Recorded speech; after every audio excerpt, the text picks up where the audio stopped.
what I did, and one guy recommended, and he said basically you fake it till you make it. He went out and started taking golf lessons. Golf lessons. Okay, why? Because he said that's where his target clients are. And every single time he went to the golf range, okay, he had gentlemen giving him tips on how to give his accurate swing and so forth and so on. So guess what?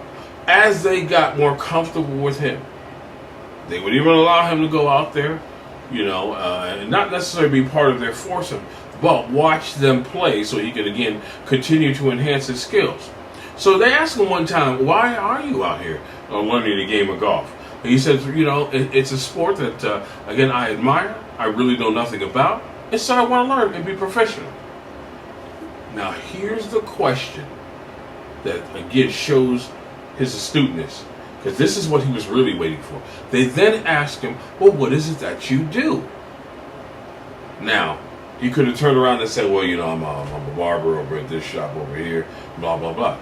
No, he says, I provide professional men's grooming services, which includes haircuts, styles, and shaves. Now, you would figure the next thing he would do is pull out a card, right? And give it to them? No, he did not. And they were looking for him to make that move, and he did not. Why? Because it wasn't time. You just earned their trust. And so, what did he do? Well, the next time he came along, and he went out there practicing, he was getting a little better. They met him in the clubhouse. And they said, hey, didn't you say that you did men's haircuts and other grooming services? Notice they didn't call him a barber. They followed his lead. And he said, yes. He said, well, so-and-so just came into town, and he's got a meeting, a board meeting or whatever, tomorrow morning. You think you might be able to take care of him tonight? He said, well, I could take care of him right now. He said, what do you mean? He said, well, I always have my stuff in the car because I want to be ready for whatever opportunity comes my way. That's a gentleman who, again, is not an assembly line barber, who's a professional, is ready to seize the opportunity. So what did he do? He went out to the car, got his stuff, came back in to the clubhouse, okay, in the clubhouse, and actually cut the man's hair right then and there. Now, how much do you think the gentleman was paid? You'd probably say maybe 20, 40, 50 bucks.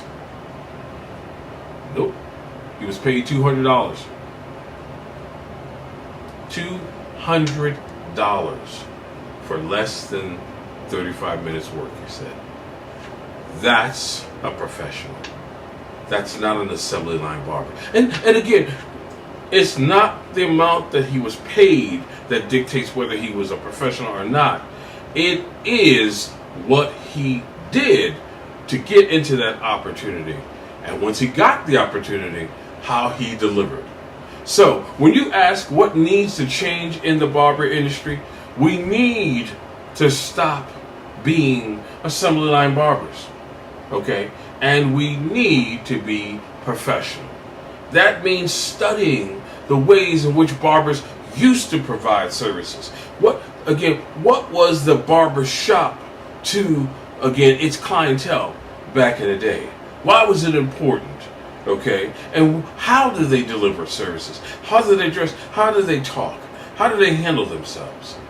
If you study that and you begin to emulate that in the way in which you handle yourself, the way you project, the way you deliver your services, then you will get out of that assembly line and you will become a professional.